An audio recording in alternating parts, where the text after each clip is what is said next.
شامی صاحب، سر اٹک کے مقام پہ کہا جا رہا ہے کہ وہاں پہ سونا موجود ہے ریور بیڈ میں، دریائے سندھ میں، شیر دریا، بس نکالنا ہے۔ انڈین میڈیا جو ہے اس میں کافی شور مچا ہوا ہے اچھا کہ پاکستان جو ہے اس میں سونا اگلنے والی ہے اس کی زمین۔ تو ہمارے ساتھ موجود ہیں ابراہیم حسن مراد صاحب جو ماشاءاللہ وزیر معدنیات تھے نگران حکومت میں، اور آپ نے بھی کوئی یہ سونا جو ہے تلاش کیا تھا اس وقت، تو آپ کا کہنا تھا کہ 28 لاکھ تولے سونا دریائے سندھ کے نیچے اٹک کے مقام پر موجود ہے۔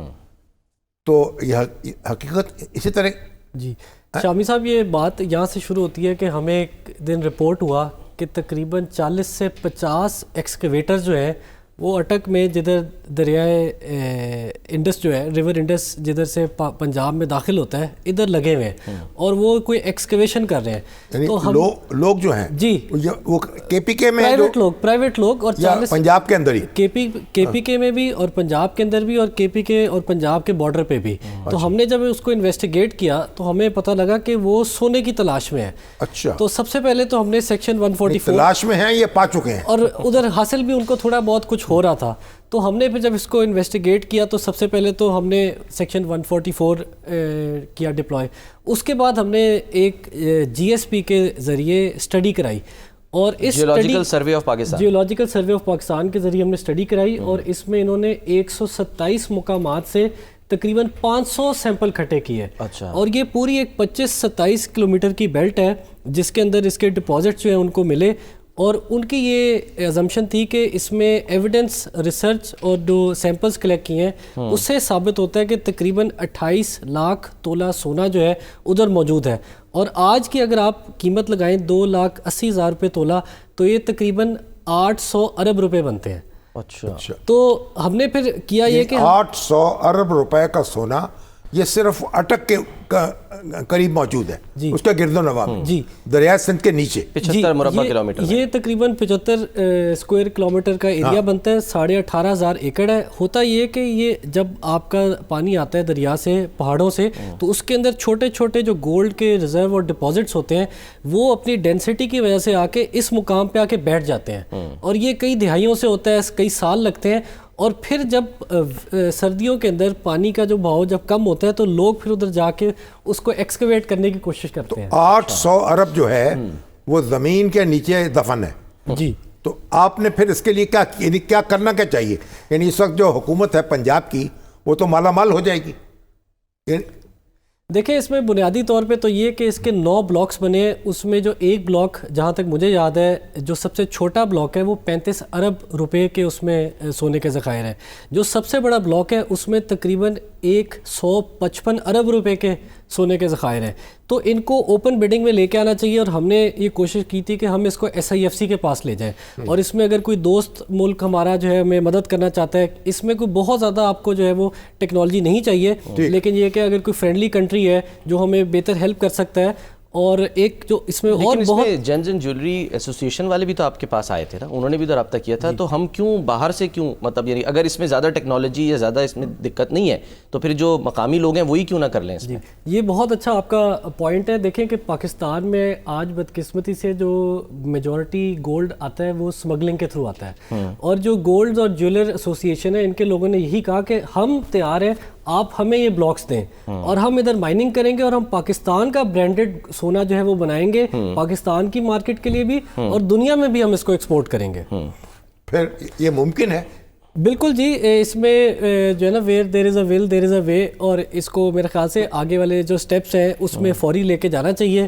اور جو پبلک کتنا عرصہ لگ سکتا ہے یہ سونے کو نکالنے میں، اور کتنے سال پہ پھیلا ہوا ہوگا یہ معاملہ جو ہے؟ شامی صاحب دیکھیں، جو سونا ہے نا وہ تو پچھلے کچھ سالوں سے چوری ہو رہا ہے۔ اچھا، نمبر 1 تو حکومت کو چاہیے کہ اس کو چوری ہونے سے بچائے، غیر قانونی طور پہ نکالا جا رہا ہے، غیر قانونی طور پہ نکالا جا رہا ہے، اور ہم نے یہی کیا کہ ڈسٹرکٹ ایک مائنز منرل کمیٹی بنا دی DC کی سربراہی میں، اور ہم نے کہا کہ آپ نے انشور کرنا ہے کہ ادھر سے سونا چوری نہ ہو، کیونکہ لوگ فرض کریں ایک آدمی ہے جس کے پاس ایک ایکسکیویٹر کو کرائے پہ لینے کے پیسے ہیں، وہ بھی اپنا ایکسکیویٹر لے کے ادھر پہنچا ہوا تھا دریا پہ، 15-15 ہزار روپے دے کے وہ بھی دن کے لاکھوں روپے وہاں سے بنا رہا تھا۔ آپ نے یہ سارا کچھ تو کر لیا لیکن کام کا آغاز نہیں ہو سکا۔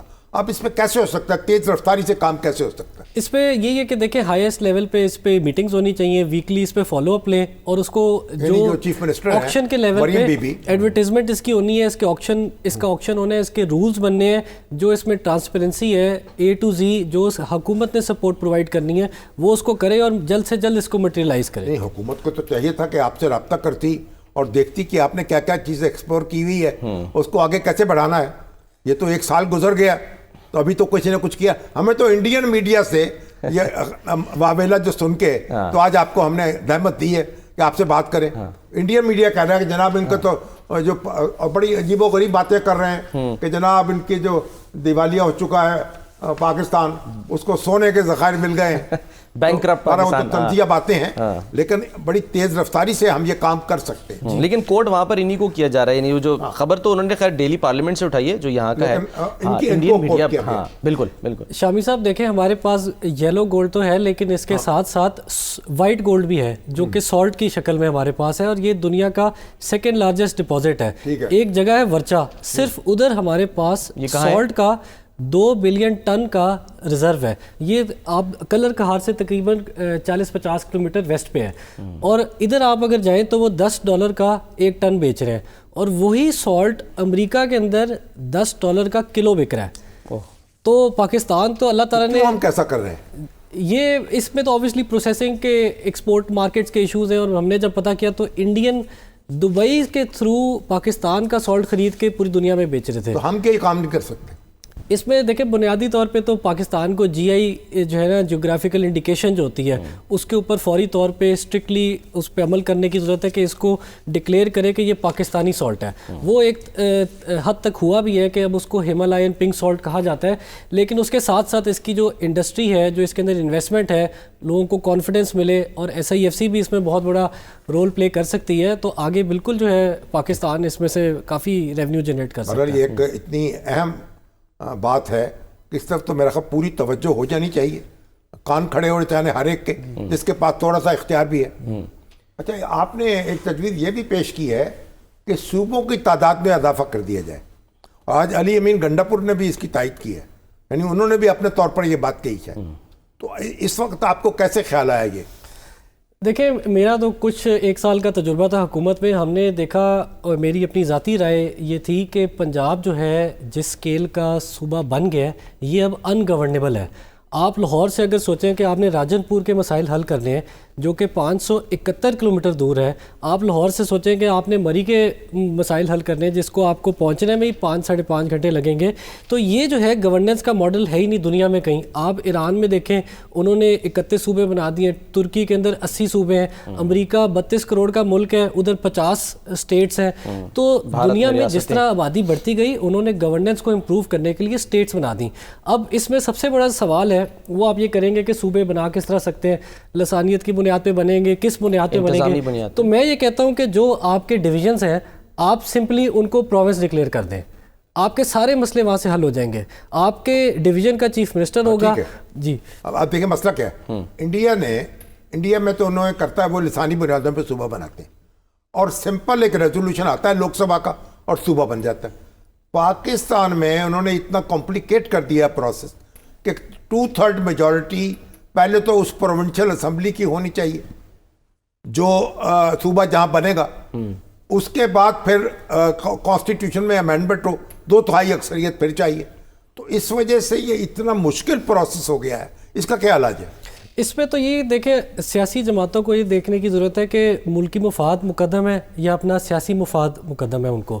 تو اگر وہ دیکھیں کہ ملک کو کیا چاہیے, ملک کی کیا ضرورت ہے, کیا ملک آج ایڈمنسٹر ہو رہا ہے, ملک میں کیا گورننس کا ہمیں کوئی مسئلہ نہیں ہے, کیا کسی بھی صوبے کا چیف منسٹر وزیر اعلیٰ عوام کے لیے ایکسیسیبل ہے, کیا وہ انصاف کر سکتا ہے اپنی عوام سے, یا جو کروڑوں کی آبادی اس کے اندر ہے, یا جو اس کی سلطنت آج اس کو ملی ہوئی ہے جس بھی اپنے صوبے کی شکل میں, تو ان کو خود جواب مل جائے گا کہ صوبے بننے چاہیے کہ نہیں. ہمارے تو میاں عمر محمود صاحب جو ہیں وہ ایک عرصے سے یہی بات کہہ رہے ہیں.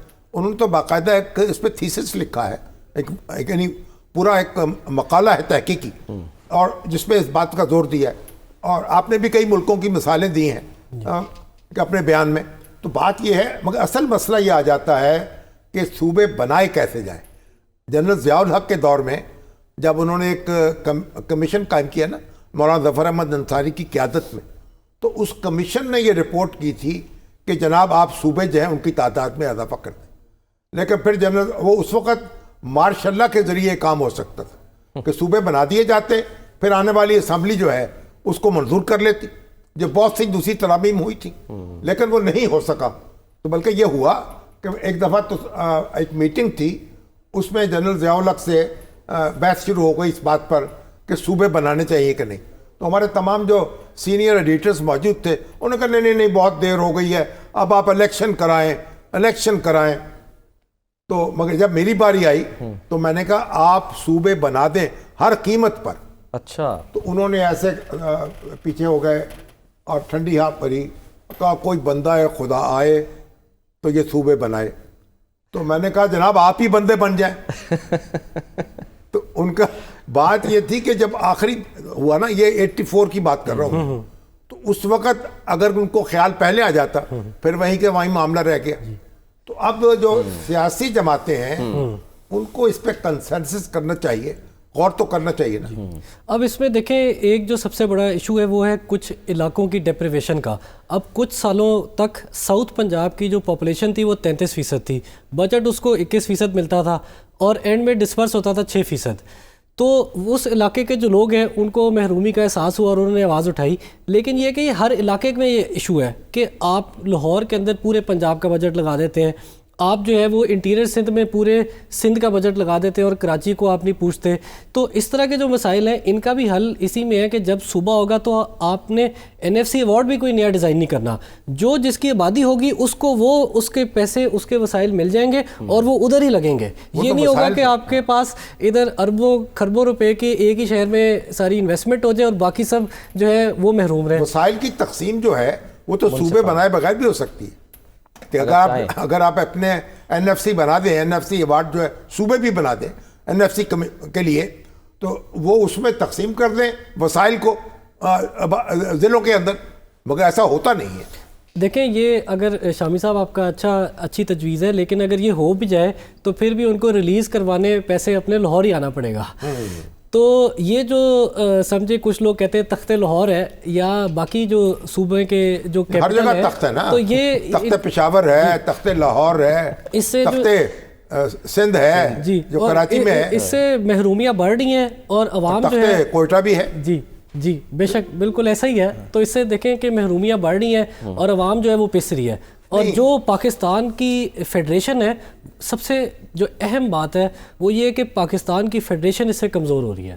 تو آپ کو کوئی ایسا نسخہ بتائیں کہ کام ہو جائے۔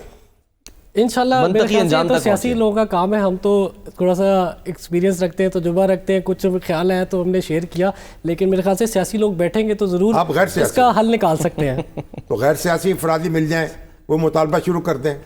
انشاءاللہ دیکھیں where there is a will there is a way۔ بالکل ٹھیک ہے، چلیں سر، بہت بہت شکریہ ابراہیم مراد صاحب، آپ ہمارے ساتھ